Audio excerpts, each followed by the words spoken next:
So how would you say might be some some kinds of methods that that you would suggest for helping to integrate the birth trauma? But it's really good that you use the word integrate, because healing is what we tend to call it, but it's really more integrating it in the whole mind body. The body, mind, spirit knows how to heal, just like a river knows how to keep itself clean or clean itself from pollution if we stop doing what's polluting it in the first place. Now, that said, it can take a generation or two for trauma to resolve in the family and not get passed on. And that's only if there's no new trauma on top of it. So I'll give you an example of war, which is very similar to birth trauma. We've had a war virtually every single generation since the 1880s.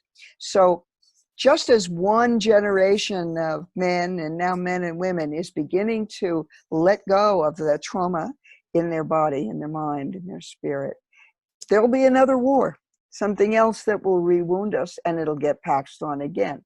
And so I think it's very important for people to understand that the body is a self-healing mechanism.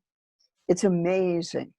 And not only does it know how to heal, it's really good at healing if we allow it to, and we don't get in the way of the natural process. So some of the things that are naturally, biologically relieving of trauma, lessening trauma after a difficult birth. And by the way, if a woman experiences as traumatic, it was traumatic. It doesn't matter whether the doctor thought it was, or the nurse, or the midwife, or doula. Or her mother, or her neighbor, or whoever. Right. If it was traumatic for her, it was traumatic. That's right. And it could be anything from a stillborn baby to a baby that arrived after only 3 hours of labor, and everyone said, oh, you were so lucky to have a short labor. It was a horrific labor because every contraction was right on top of the other. There was no rest, and she had no chance to pull herself into a state of calm for the next contraction. Babies can be born too fast, and they get shocky too. So the first thing is for the mother to be skin to skin with the baby, even before breastfeeding. The skin to skin, that means naked chest to naked chest, and with a warm blanket thrown over, can be done anywhere, anytime, any place. And the research on skin to skin for healing trauma isn't just for healing, it's also for doing all kinds of things that grow the proper immune system, that grow the baby's ability to self-regulate. In other words, to bring itself from high excitement down to calm. And skin to skin needs to be done immediately, and it's 3 to 6 hours a day for 3 to 6 months that really builds full potential in the baby. Now, this is true even if there isn't breastfeeding and breast milk, that skin to skin is critically important. And the research on that is just coming out in loads, which is wonderful because it means it's an antidote to really traumatic birth. It's even an antidote for a baby who's in foster care or is adopted, for a 4-year-old child to be skin to skin. Skin to skin co-regulates our systems because we are social beings and we're deeply affected by each other. So when a person is skin to skin, it could be your husband and you in bed before you go to sleep, lying skin to skin. It brings your nervous system into cooperative regulation, which is really good. So skin to skin is the first. Now, there are lots of moms who haven't been able to give their child skin to skin, and that right there could be a traumatic thing. Yes, but they can do it whenever they can. They can start at 6 weeks. They could start at 6 months. Skin to skin is incredible. And then also allowing the baby to lie on your abdomen with its head up between your breasts. Now, this can be done with a father too, but the baby really recognizes the mother's heartbeat, the mother's tone of voice, the mother's energy. But it can be done with a father, it can be done with an older sibling, a grandmother.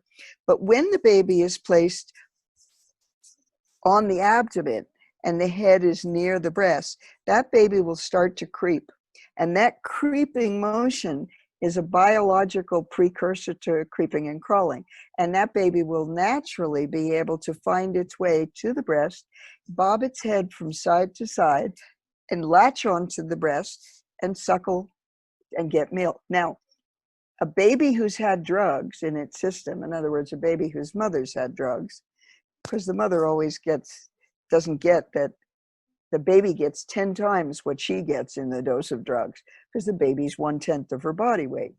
The baby who has drugs in its system or has a cesarean may take a lot longer to do this because it's confused. It's really lost its way. But skin to skin is even more important for those babies. So that's one. And then, of course, breastfeeding is critically important. And breastfeeding is separate from breast milk. And both of those things are critically important. The relationship in breastfeeding is as important probably as the nutrients. And so if a mother, for one reason or another, has not been allowed to breastfeed, and I want to say here that 99% of women can breastfeed. The few that can't are those who've had surgery to the breast where they have completely screwed up the connections that are the milk ducts. So some women with breast reductions, they didn't do the surgery properly and they didn't care. They didn't really look at the milk ducts and they didn't make sure that they were connected.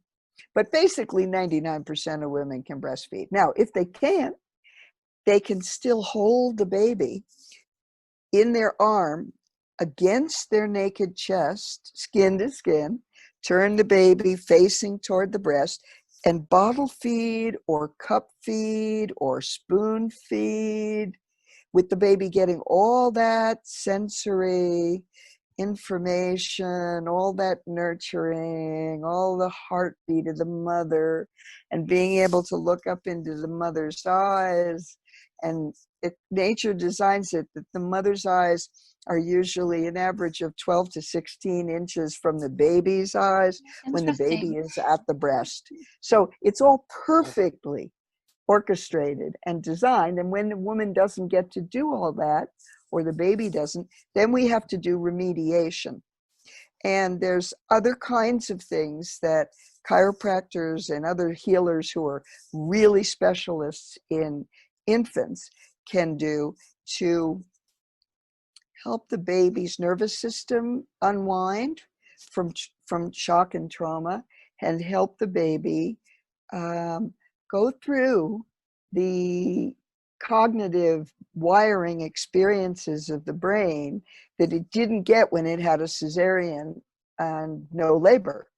So there are practices like laying a very young baby on her knees, on the mom's knees as she's sitting, and she's got her lap there. So with her head dangling slightly back, not too far stretching the neck, but just slightly back, and putting the baby's feet against the mother's belly, that baby will start to push and push and push. And in the process of pushing itself, it will be doing what it couldn't do in the womb that it wanted to do, and it will be wiring its brain differently. So this is an example of some of the stuff that's being done at the leading edge to heal trauma. So skin to skin, breastfeeding, sleeping with babies, being no further than 3 feet away from the baby most of the day,